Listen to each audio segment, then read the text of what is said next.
पुत्रता एकादशी की हार्दिक शुभकामनाएं। एक बार भगवान शंकर के अंशावतार महर्षि दुर्वासा ने देवराज इंद्र से प्रसन्न होकर पारिजात पुष्प की माला उन्हें भेंट की। इस माला को देवराज इंद्र ने स्वयं धारण करने के बजाय अपने हाथी ऐरावत को पहना दिया, जिसे ऐरावत ने जमीन पर फेंक दिया। इंद्र के इस व्यवहार से दुर्वासा ऋषि नाराज हो गए। फिर उन्होंने देवताओं को श्राप दे दिया कि जाओ, तुम्हारा वैभव नष्ट हो जाए। उनके इस श्राप के प्रभाव से लक्ष्मी समुद्र में लुप्त हो गई, जिससे दुखी होकर इंद्र सहित सभी देवता इसका समाधान प्राप्त करने के लिए भगवान श्री विष्णु जी के पास गए। तब भगवान श्री विष्णु ने उन्हें सलाह दी कि क्षीर सागर में जाकर समुद्र मंथन करो, इससे अमृत की प्राप्ति होगी। इस अमृत से देवताओं की शक्ति वापस आ जाएगी। और इस कार्य को संपन्न करने के लिए मंदराचल पर्वत को मथानी की तरह और वासु की नाक को रस्सी की तरह उपयोग सलाह भी दी। अब इस कार्य के लिए तैयारियां होने लगी और इस कार्य के लिए असुरों का भी सहयोग लिया गया।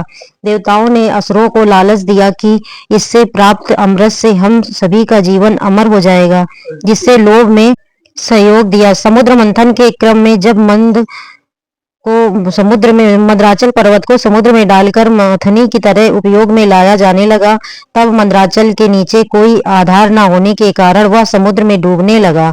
अब मंदराचल को आधार प्रदान करने के लिए भगवान श्री विष्णु ने विशाल कर्म अर्थात एक विशाल कच्छप यानी कछुए के रूप में अवतार धारण किया। पूर्ण रूप धारण कर भगवान विष्णु मंदराचल के नीचे स्थित हो गए।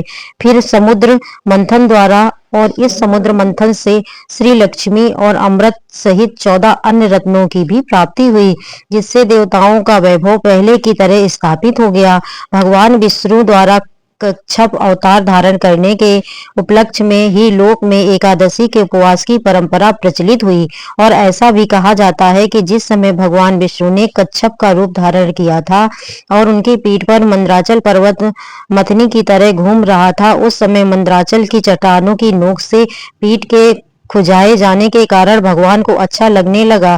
इससे उन्हें नींद आने लगी और उनके श्वास की गति बढ़ गई। उस श्वास वायु से समुद्र के जल में तरंगे उत्पन्न होने लगी। इसी के कारण समुद्र में ज्वार भाटों की उत्पत्ति हुई। तो यह भी थी भगवान विष्णु के कूर्म अवतार की कहानी। आइए श्रोतागणों, अब कथा की दिव्य यात्रा में अवतार सवार होकर चलते हैं हस्तिनापुर उस भव्य महल की ओर, जहां पर राजा सिंहासन पर धर्मराज युधिष्ठिर धर्म और सत्य के प्रतीक शांत मुद्रा में विराजमान है।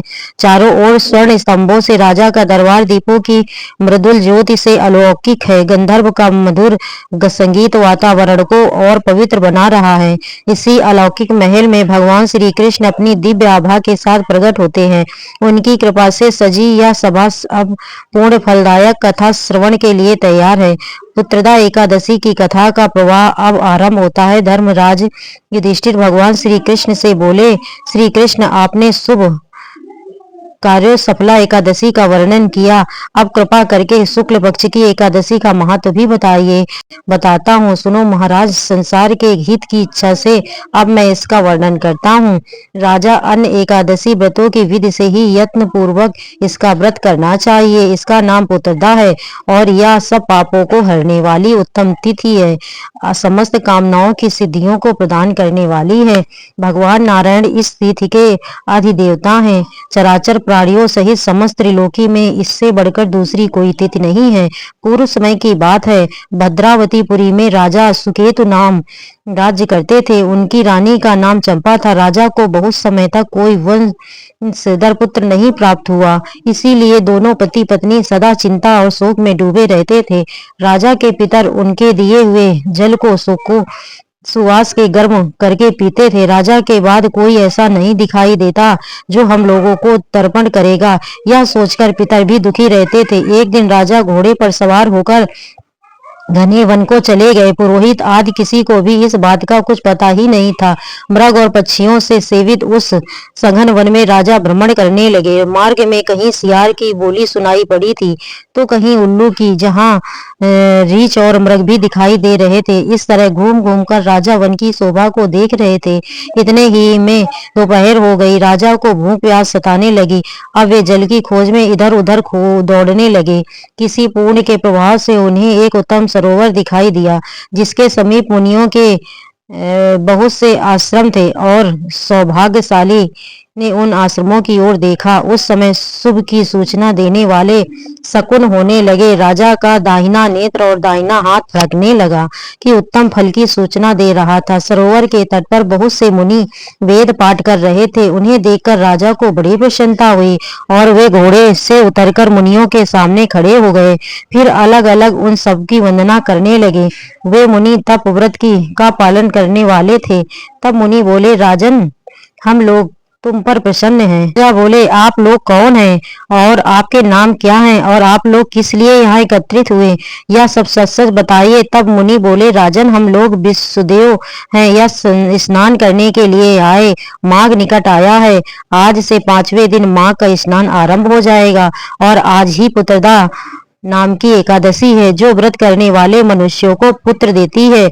तब राजा ने हाथ जोड़कर कहा, विश्व देवगण, यदि आप लोग मुझ पर प्रसन्न हैं तो मुझे भी पुत्र दीजिए। तब मुनि बोले, राजन, आज के दिन ही पुत्रदा नाम की एकादशी है। इसका व्रत बहुत विख्यात है। तुम आज इस उत्तम व्रत का पालन करो। महाराज, भगवान केशव की कृपा से तुम्हें पुत्र अवश्य ही प्राप्त होगा। भगवान श्री कृष्ण कहते हैं, युधिष्ठिर, इस प्रकार उन मुनियों के कहने से राजा ने उत्तम पुत्रदा एकादशी व्रत का पालन किया। महर्षि के उपदेश के अनुसार विधि पूर्वक पुत्रदा एकादशी का अनुष्ठान किया। फिर द्वादशी को पारण करके मुनियों के चरणों में बारंबार मस्तक झुकाकर राजा अपने घर आए। इसके कुछ ही समय बाद रानी ने गर्भ धारण किया। प्रसव काल आने पर पूर्ण कर्म राजा को अत्यंत तेजस्वी पुत्र रत्न की प्राप्ति, जिसने अपने गुणों से अपने पिता को संतुष्ट कर दिया। वह प्रजा का पालक हुआ। भगवान श्री कृष्ण युधिष्ठिर महाराज से कहते हैं, इसलिए राजा, पुत्रदा का उत्तम व्रत अवश्य करना चाहिए। मैंने लोगों के हित की इच्छा से तुम्हारे सामने इसका वर्णन किया। जो मनुष्य एकाग्रचित होकर पुत्रदा का व्रत करते हैं, वे इस लोक में पुत्र पाकर मृत्यु के पश्चात स्वर्गगामी होते हैं। और इस महात्म को पढ़ने और सुनने से अग्नि यज्ञ का फल, करोड़ों अग्नि यज्ञ का फल मिलता है। पुत्रदा एकादशी